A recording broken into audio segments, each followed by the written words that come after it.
Today on Don't Panic Pantry, we are celebrating the upcoming launch of the Bloodso's. Today on Don't Panic Pantry, we are celebrating the launch of the upcoming Blood. Why? Wow.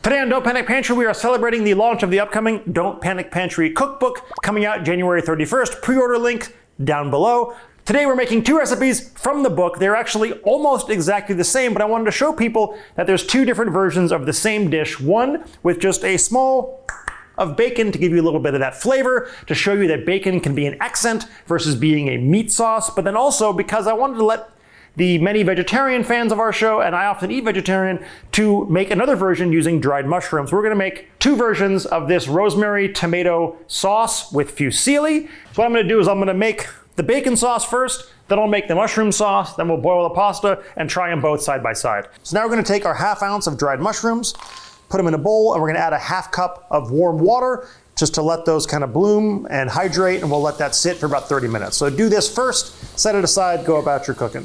I really wanted to show people that meat can be an accent. It doesn't have to be the primary function of a dish. And bacon is fatty, it's smoky, it's affordable, and also this book has a lot of recipes that don't have pictures, like all cookbooks. So I wanted to show off another one of the recipes from this book that is not featuring a photograph in the book, to show you that just because there's no picture doesn't mean that it's not delicious. First thing we're gonna do is just take this 2 slices of bacon and just cut them into little slices. All right, so basically we're just gonna take our pan over here, place it over medium heat, and we're just gonna take the bacon and throw it right in there to start rendering into the pan. So the goal here is you don't want the heat too high, because what you're really trying to do is render that bacon fat to get that beautiful bacon fat coming out, which is then gonna flavor the whole sauce, give it a little bit of salty, a little bit of sweet, a little bit of smoky, a little bit of fatty, savory. And I can already hear some of you out there being like, hey man, that doesn't look like very much bacon. If I'm having a bacon sauce, I want there to be a lot of bacon in there. But the whole point of this is that you don't need to have a bacon sauce. This is a bacon flavored sauce, and it's not that much meat. I mean, look at that. This is not very much bacon.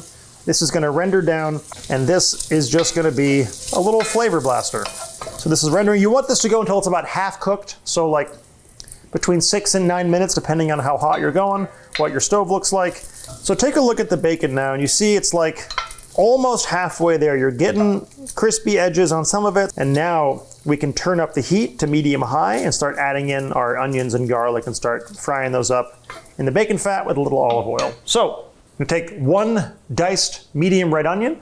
I'm gonna turn the heat up to a medium high, throw in about a half of this, which is about 1 onion. Throw in about 2 cloves of chopped garlic, and we're gonna throw in 2 teaspoons of olive oil. Sometimes the onions, when they start releasing their own natural liquid, give you enough moisture to start deglazing the pan. Let's throw a little pinch of salt in there. Remember, the bacon has salt, but it's not that much bacon. Throw a little black pepper in there. And now we're just gonna keep this going until the bacon looks kind of nice and crisping on the edges. The onions are turning translucent. And now we're just, we're sweating out onions and garlic in bacon fat and salt and pepper. I feel like it's gonna work out, folks. It's another one of those recipes where you get a lot of strong flavors combining together in opposites to kind of meet in the middle.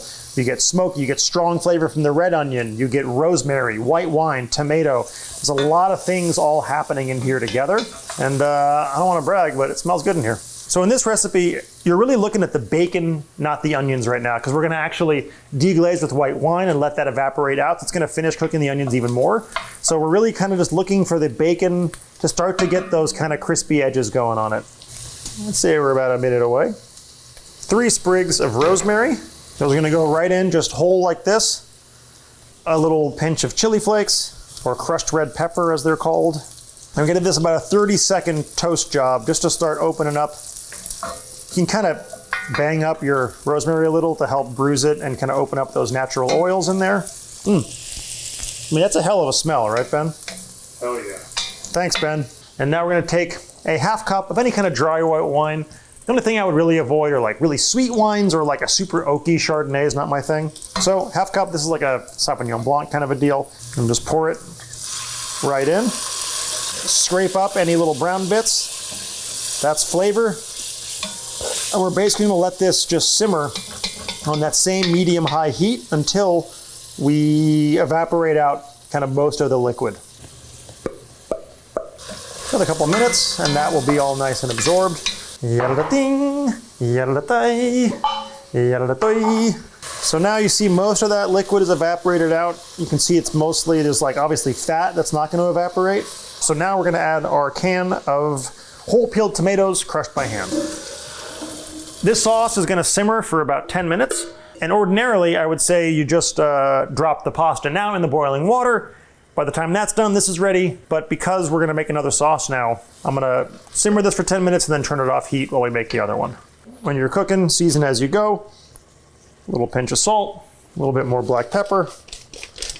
And then we're just gonna bring this to a nice little simmer, cover it, and let this go for about 10 minutes. All right, so now let's make the second version of the rosemary mushroom tomato sauce. Very similar process, but a few slight changes. And this is the lovely vegetarian version. So now all these mushrooms are finishing up soaking. Let's start sweating out our onions and garlic in the pan. So we're gonna pour this right in here over medium heat, just enough to kind of cover the bottom of the pan.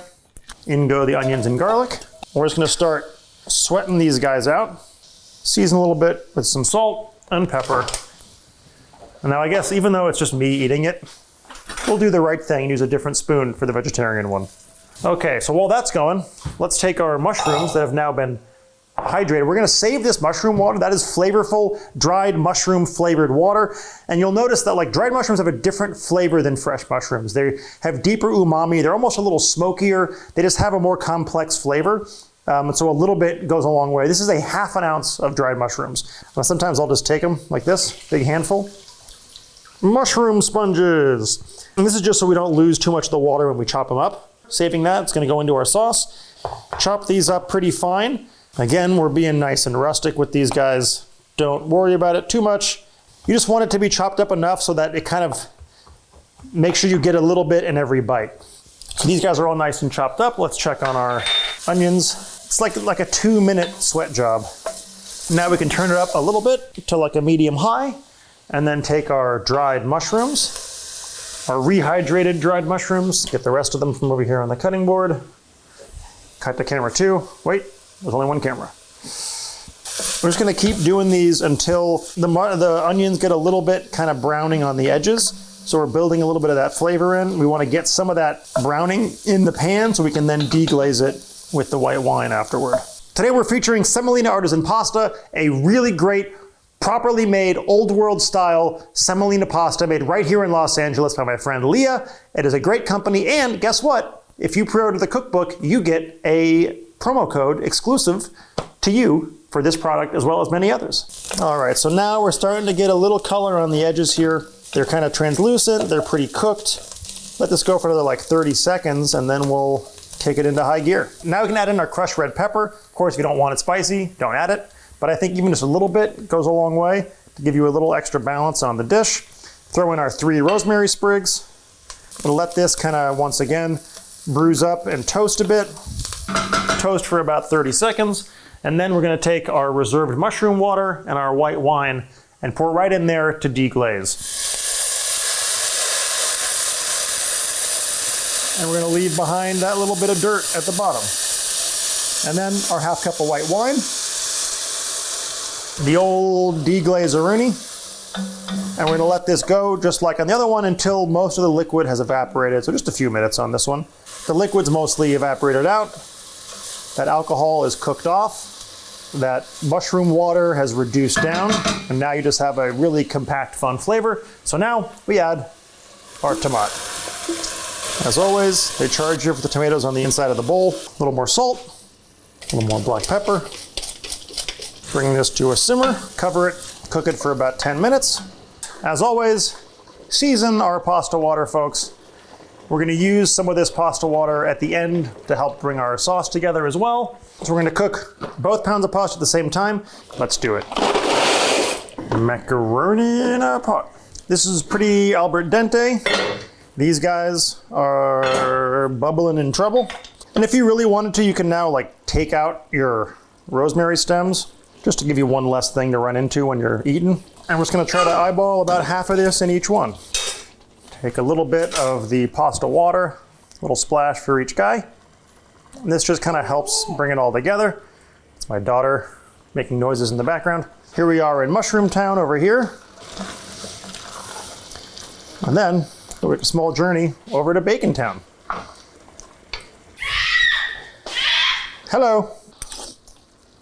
Woo. As always, Noah says ooh, and then adds a little sprinkle of salt. And then over here,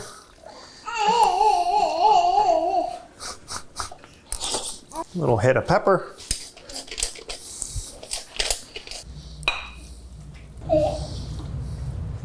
And then no show would be complete without a cheese duster. Let's do a little Parmesan Reggiano, and a little pecorino romano. We'll use the Enzo bowl. A little bit of that glossiness. And there we are, folks.